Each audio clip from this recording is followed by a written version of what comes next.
क्या आपके या आपके परिवार में किसी को भी ऑटो इम्यून वाली बीमारी है?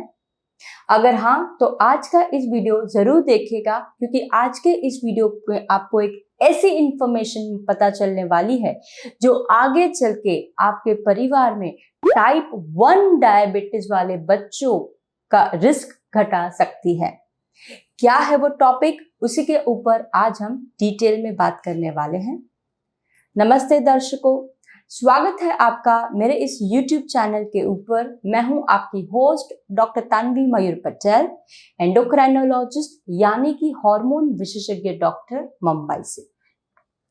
ऑटो इम्यून की बीमारी आज के इस जनरेशन की सबसे इंपॉर्टेंट बीमारियां बन चुकी हैं और अक्सर ऑटो इम्यून बीमारी की जड़ हमें कहीं ना कहीं पता नहीं चलती। बहुत सारी बीमारियां आ जाती है ऑटो इम्यून के अंदर। टाइप 1 डायबिटीज है, फिर पेट की सीलियाक डिजीज है, जोड़ों की रूमेटॉइड आर्थराइटिस है, चमड़ी की सोरियासिस है, या तो फिर आपके थायराइड की हाशिमोटोज और ग्रेव्स डिजीज की बीमारी। ये लिस्ट बहुत ही बड़ा है, लेकिन सबसे इंपॉर्टेंट टाइप जो ऑटो इम्यून की बीमारियां हैं उसके लिए मैंने आपको बताया है। अगर आपके या आपके परिवार में किसी को भी ऐसी ऑटो इम्यून की बीमारी है, तो आपकी आगे वाली जनरेशन को ऑटो इम्यून की बीमारी आने के रिस्क बढ़ जाते हैं। उतना ही नहीं, जरूरी नहीं है कि जो बीमारी आपको हुई है वही की वही बीमारी आपकी नेक्स्ट जनरेशन को आएगी। उनको हो सकता है दूसरी कोई ऑटो इम्यून की बीमारी आ जाए। अब जब हम ऑटो इम्यून की बीमारी की बात करते हैं तो उसमें एक बीमारी ऐसी है जो पर्सनली एज अ डॉक्टर मुझे लगती है कि वो मरीज के और मरीज की लाइफ और उनके परिवार के लिए एक लाइफ चेंजिंग इवेंट करा के आती है, और जिसका नाम है टाइप 1 डायबिटीज। जी हाँ, आप सभी लोगों ने डायबिटीज का नाम सुना होगा। डायबिटीज दो तरीके के कॉमनली पाए जाते हैं। पहला है टाइप 2 डायबिटीज, जो अक्सर जनरल पॉपुलेशन में देखते हैं। आपके बड़े बुजुर्ग रहेंगे, आपके आजू बाजू में कोई पड़ोसी है, फ्रेंड है, रिलेटिव है, उनको जो बड़े लोगों में होने वाला जो डायबिटीज है, जिसको हम टाइप 2 वाला डायबिटीज कहते हैं। टाइप 2 वाला डायबिटीज गोलियों से, लाइफस्टाइल चेंजेस से ठीक कंट्रोल में आ भी जाता है, और उसके लिए मरीज के जिंदगी में इतना बड़ा पड़ाव नहीं है। लेकिन जब हम टाइप 1 डायबिटीज की बात करते हैं तो ये टाइप 1 वाला डायबिटीज छोटे बच्चों में पाया जाता है। और दुख की बात यह है कि ये टाइप 1 डायबिटीज का जो इलाज है वो सिर्फ और सिर्फ इंसुलिन के इंजेक्शन होते हैं, और दिन में 2 से 3 से 4 बार मरीजों को इंसुलिन के इंजेक्शन लेने पड़ते हैं, और ये इंजेक्शन रोजाना पूरी जिंदगी भर लेने हैं। और इसीलिए ये टाइप 1 वाला डायग्नोसिस मरीज की जिंदगी में और उनके परिवार में एक बहुत बड़ा चेंज लेके आते हैं।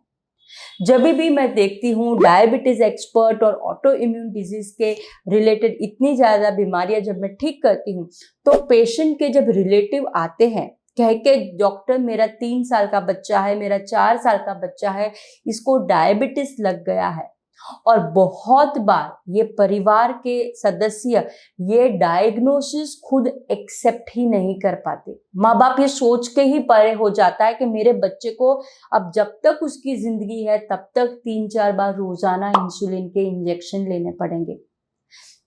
अगर शायद से आपके परिवार में किसी को ये प्रॉब्लम नहीं है तो आपको ये सिचुएशन की उतनी ग्रेविटी, सीरियसनेस नहीं समझ में आएगी, लेकिन ये टाइप 1 वाले डायबिटीज की ये सच्चाई है। और टाइप 1 वाले डायबिटीज के केस दिन प्रतिदिन बढ़ते जा रहे हैं।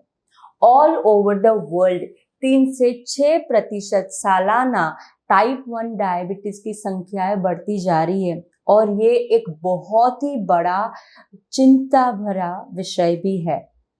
अब जैसे ही परिवार में पता चलता है कि बच्चे को टाइप 1 डायबिटीज है, तो सबसे पहले माँ बाप यही ढूंढने की कोशिश करते हैं कि मेरे बच्चे को ये प्रॉब्लम कैसे आ गया, क्योंकि बहुत सी बार टाइप 1 डायबिटीज फैमिली ओरिजिन होती है, और जब हम पूछते हैं कि क्या आपके परिवार में किसी को टाइप 1 डायबिटीज है या ऑटो इम्यून की बीमारी है, तो 85 से 90% पेरेंट्स ना कहते हैं, नहीं हमारे परिवार में किसी को नहीं है बीमारी, पता नहीं ये मेरे बच्चे को कैसे लग गई।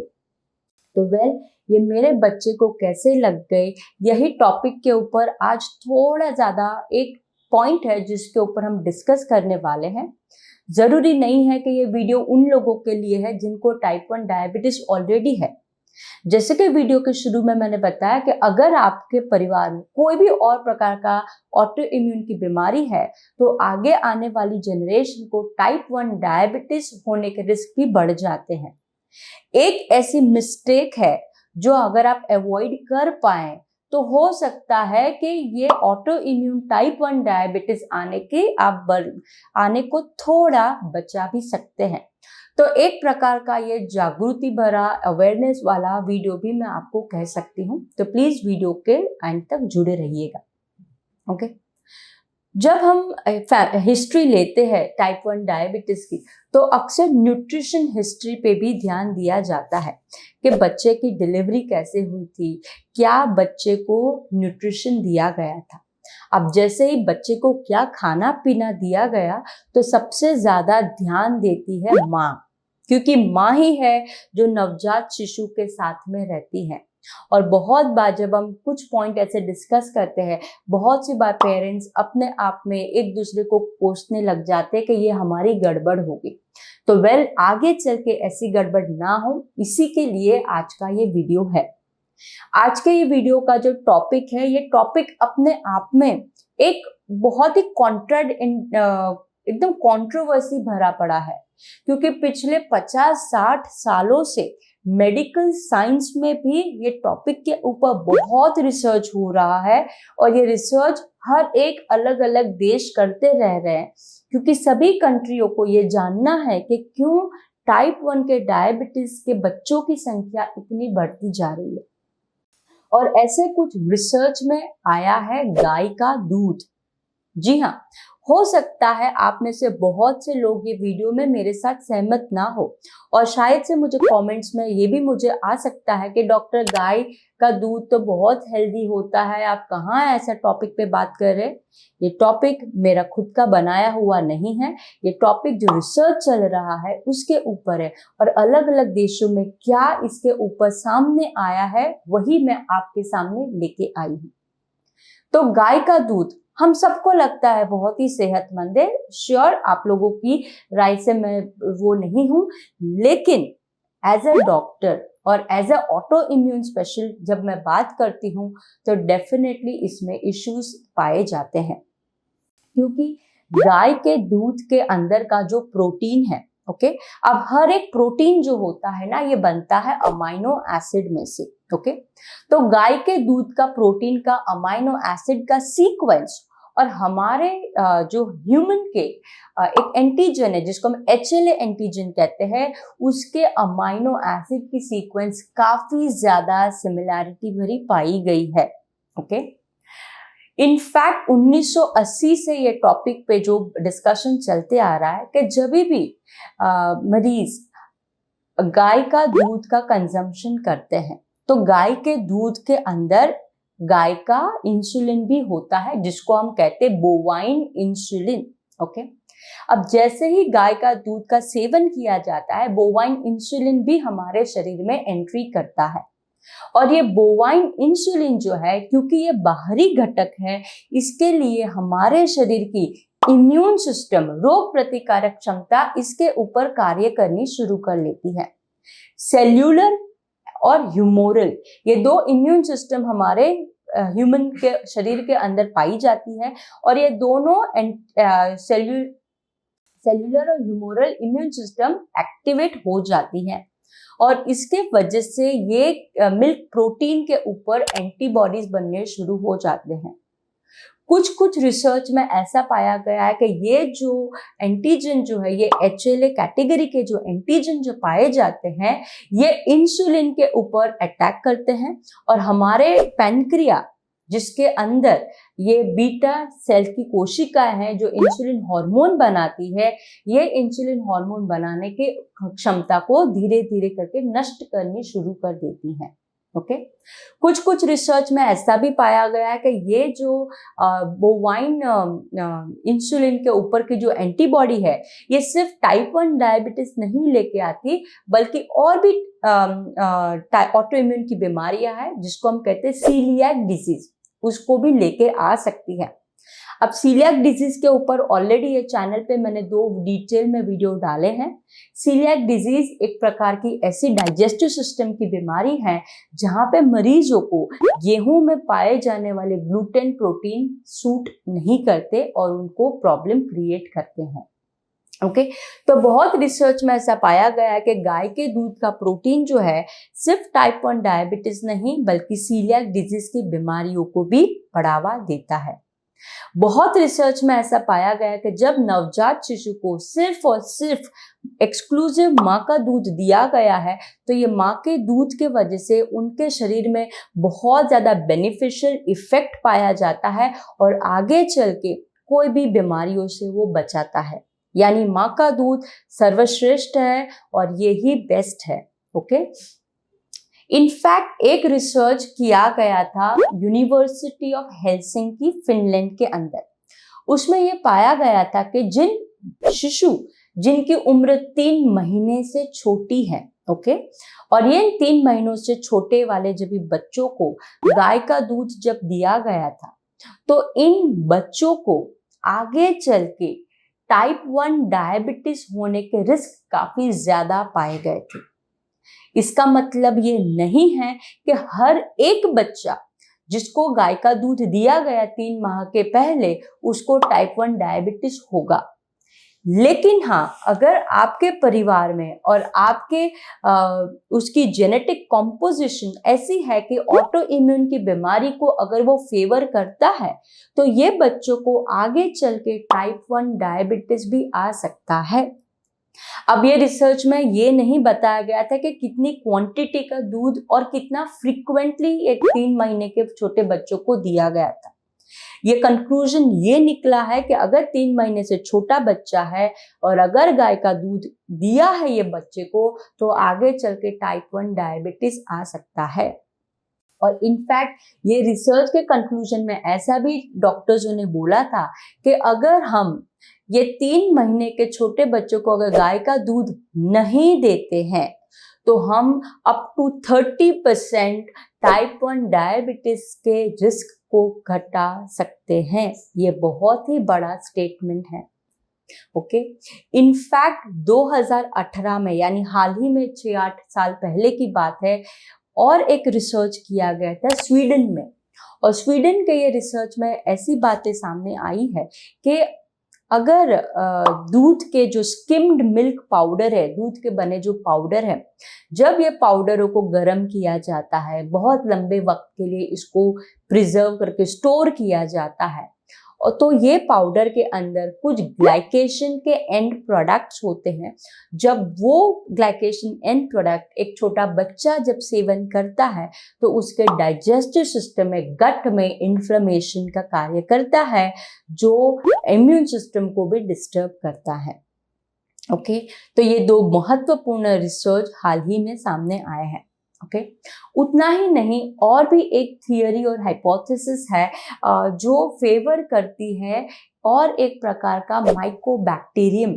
ओके, माइकोबैक्टीरियम एक प्रकार का जीवाणु है और ये एक प्रकार का ऐसा माइक्रो ऑर्गेनिज्म है जिसकी फैमिली से जो बिलोंग करते हैं 2 बीमारियां। पहली है ट्यूबरक्यूलोसिस यानी टीबी जिसको कहते हैं, और दूसरी है लेप्रेसी। ओके, हालांकि अपने देश में लेप्रेसी जैसी शिकायतें धीरे धीरे कम होती जा रही है, लेकिन टीबी की बीमारियां फिर भी पाई जाती है। ये टीबी और लेप्रेसी होने की एक ही वजह है, वो है माइकोबैक्टीरियम। ये माइकोबैक्टीरियम की एक स्पेशल स्पीशीज है जिसको हम कहते हैं माइकोबैक्टीरियम एवियम पैराट्यूबरक्यूलोसिस, MAP जिसका शॉर्ट फॉर्म है। ये MAP वाले जो माइकोबैक्टीरिया है, ये पाए जाते हैं पशुओं के अंदर। ओके और जिसके वजह से पशुओं में होती है एक बीमारी जिसको हम कहते हैं जॉन्स डिजीज। ये जॉन्स डिजीज खास करके एनिमल्स में पाई जाती है और एनिमल्स में से आए हुए हर एक खाद्य पदार्थ में भी ये माइकोबैक्टीरियम पैराट्यूबरकुलोसिस पाया गया है।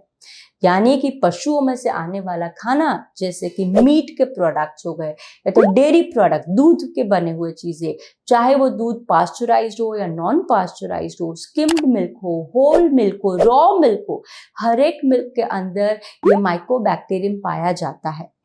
इनफैक्ट डायबिटीज के बहुत सारे मरीजों के अंदर भी ये माइकोबैक्टीरियम एवियम पैराट्यूबरकुलोसिस पाया गया है। अब आप सोचिए कि ह्यूमन के अंदर ये बैक्टीरिया कहां से आया।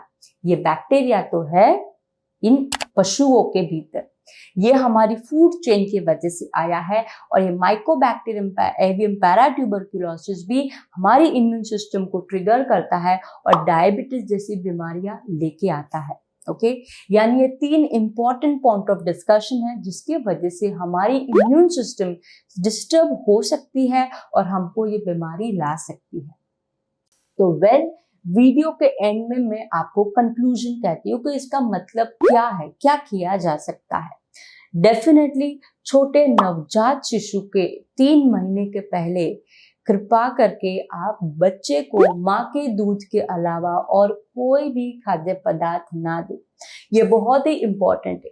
खास करके आज के इस दौर में मैं देखती हूँ जब भी मैं पेशेंट को कंसल्ट करती हूँ, ज़्यादा करके लेडी पेशेंट होती है, तो लेडी पेशेंट जब मैं हिस्ट्री में लेते हैं तो बहुत बार लेडीज कहते हैं कि दूध हमको नहीं आता है, हमने बाहर का टॉप मिल्क दे दिया। मैं समझ सकती हूँ, लेकिन कोशिश कीजिए, अगर आप कोशिश करेंगे तो आप एक्सक्लूसिव ब्रेस्ट फीडिंग डेफिनेटली अपने बच्चे को कर सकते हैं और आगे आने वाली ऐसी बीमारियों से बचा भी सकते हैं।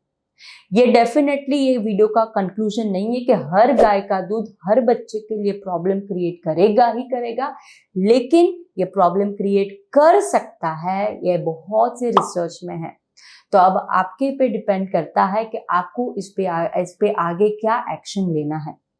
मैं एज ए डॉक्टर यही सजेस्ट करूंगी कि अगर आपके परिवार में किसी को भी ऑटो इम्यून की अगर बीमारियां हैं तो वैसे केसेस में आप 3 महीने के पहले बच्चे को डेफिनेटली गाय का दूध मत दीजिएगा। ओके क्योंकि वैसे भी बच्चा जेनेटिकली प्रोन है ऑटो इम्यून के लिए, उसके ऊपर अगर आप ये देंगे तो शायद से और फ्लेयर अप हो सके।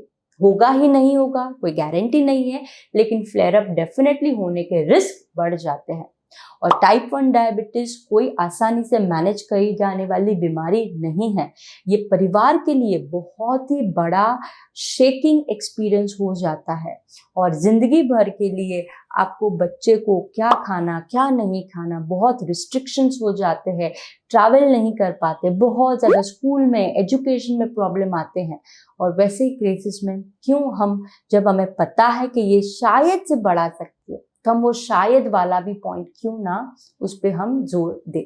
ठीक है, मैं आशा करती हूँ आज के वीडियो के बाद में आपको कुछ नई जानकारी हासिल हुई। अगर हाँ तो लाइक बटन पे ज़रूर क्लिक कीजिए। अगर आप मेरे इस चैनल पे नए हैं, पहली बार आए हैं, तो प्लीज़ इसे सब्सक्राइब करना ना भूलें ताकि आपको ज़्यादा से ज़्यादा हेल्थ रिलेटेड वीडियोस मिलते रहें। और अगर आपके कोई भी निजी पर्सनल सवाल है जिसका जवाब आप ढूंढ रहे हैं तो नीचे कमेंट बॉक्स से उसमें लिखिए। मैं कोशिश करती हूँ हर एक कमेंट्स को जल्द से जल्द पढूं और उसका जवाब दूं। मैं समझती हूँ बहुत सारे कमेंट्स आते हैं और टाइम कंस्ट्रेंट होने की वजह से मैं ज़्यादा कमेंट्स को जवाब नहीं दे पाती, लेकिन फिर भी मेरी कोशिश रहती है कि मैं आपके कमेंट्स को जल्द से जल्द एड्रेस करूँ। फिर मिलेंगे, तब तक आप आपकी सेहत का ख्याल रखिए। नमस्ते।